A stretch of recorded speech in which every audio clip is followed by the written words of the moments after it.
The dim glow of a flickering bulb cast long shadows across the cold concrete floor of Brushy Mountain State Penitentiary.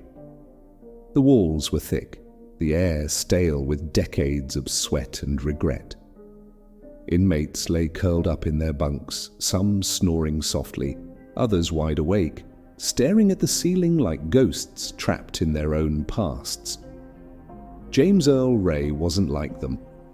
Lying on his bunk, hands folded behind his head, he counted each flicker of the dying light bulb above him. His mind was miles away, beyond the iron bars and razor wire, beyond the mountains that swallowed this God-forsaken place. Freedom wasn't just a dream, it was a plan. And if everything went right, by the time the sun rose, he'd be gone. But Brushy Mountain wasn't any ordinary prison. They called it inescapable for a reason. The guards were ruthless, their eyes trained to spot the slightest irregularity.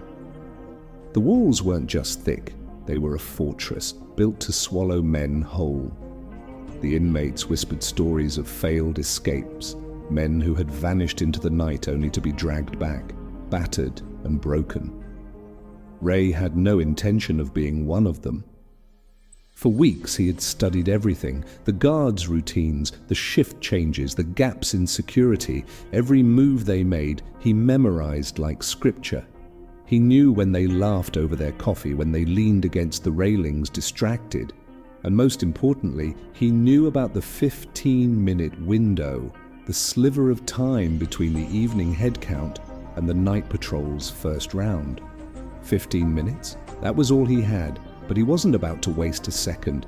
The first step in any escape was tools. The prison workshop was his best bet. Under the guise of repairing furniture, he had managed to smuggle out a thin, jagged piece of metal, small enough to hide, but strong enough to pick a lock. But it wasn't enough. The ventilation shaft in his cell was bolted shut, its screws rusted from years of neglect. If he could pry them loose, he'd have a way out. But there was one problem: his cellmate. Larry Red Johnson was a heavy sleeper, but he was also unpredictable. A man who once stabbed another inmate over a cigarette wasn't exactly the kind of person Ray wanted waking up mid-escape. He needed to be careful. That night, he waited. The prison was never truly silent, but it had its moments, brief pockets of quiet where only the hum of the distant generator could be heard. Lying still, Ray listened, the rhythmic breathing of Red, the occasional shuffling of boots in the hallway. Then, silence. He moved. Slowly, he slid his hand under the thin mattress, fingers closing around the metal shard wrapped in cloth. He stood on his bunk, pressing his ear to the cold steel door. No footsteps. Good. Reaching up, he wedged the metal into the first screw. It was tighter than he expected. Every twist sent a dull ache through his fingers, but he kept going. Minutes passed. His arms trembled, sweat beading on his forehead. The screw finally gave, letting out a faint metallic click. One down. The second screw was looser, coming out with less effort. The third took longer, nearly slipping from his grip. His breath was slow, controlled. He could feel his heart hammering against his ribs. Then came the fourth. It refused to budge. He gritted his teeth, applying more pressure. The metal shard slipped, scraping against the screw head. He froze, holding his breath. Red stirred in his bunk, mumbling something incoherent. Ray didn't move. Seconds stretched into eternity. Then with a final push, the screw popped free. The grate hung loose. Carefully, he lifted it, his muscles straining as he hoisted himself up. The shaft was narrower than he had anticipated, the air thick with dust. He fought the urge to cough as he crawled forward, each movement slow and deliberate. The prison's ventilation system was a labyrinth, but he had memorized it. Left at the first junction, straight past the second. He counted the turns, feeling the vibrations of footsteps echoing through the metal. He was close. Then, voices, guards. He pressed himself against the cold steel, heart pounding. The voices faded, footsteps retreating. He exhaled shakily and moved on. Minutes later, he reached the exit, a grated vent overlooking the outer yard. Below, a single guard patrolled, his flashlight cutting through the night. Ray waited.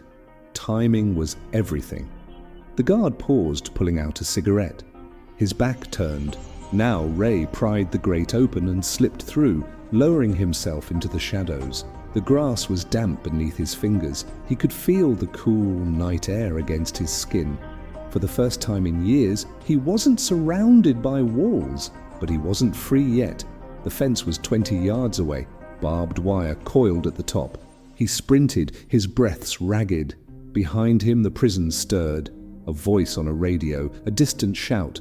They had noticed. He reached the fence, fingers gripping the cold metal. He climbed, ignoring the searing pain as the barbs tore into his palms. Then, a gunshot. The bullet whizzed past his ear, followed by another. The guards were closing in. Ray dropped to the other side, hitting the ground hard. He rolled, pushing himself up. The woods loomed ahead, dark and endless. He ran. Branches tore at his skin, the damp earth swallowing his footsteps. The wail of sirens filled the night, but they were behind him now. The scent of pine filled his lungs. Freedom was close, but the hunt had just begun. Ray had no time to celebrate. His heart pounded as he sprinted deeper into the woods, each step sinking into the soft earth. The sirens behind him grew louder, but he focused on the sound of his own breathing. Steady, controlled. He needed to disappear. The moonlight barely pierced the thick canopy above, leaving him in near total darkness. His feet ached, but he couldn't stop. Not yet. Somewhere behind him, dogs barked. Bloodhound trackers. He cursed under his breath. The guards weren't wasting any time. Ray changed direction, darting toward the rocky hills that loomed in the distance. He had read about these mountains, knew how treacherous they could be. If he could reach higher ground, he might stand a chance. The climb was brutal. Loose rocks tumbled under his weight. His palms, already shredded from the fence, burned as he pulled himself up. Then, headlights. Far below, on a winding dirt road, a convoy of vehicles sped toward the prison. Reinforcements. Ray forced himself upward, muscles screaming in protest. His lungs burned, but he couldn't stop now. He reached the peak and collapsed, chest heaving. Below, the lights of the prison flickered like distant stars. He had made it this far, but the real challenge had just begun. The mountains stretched endlessly before him, a vast wilderness where a single mistake could mean death. Brushy Mountain was behind him. But survival? With the prison lights now distant specks behind him and the vast wilderness ahead, Ray knew one thing: he was free.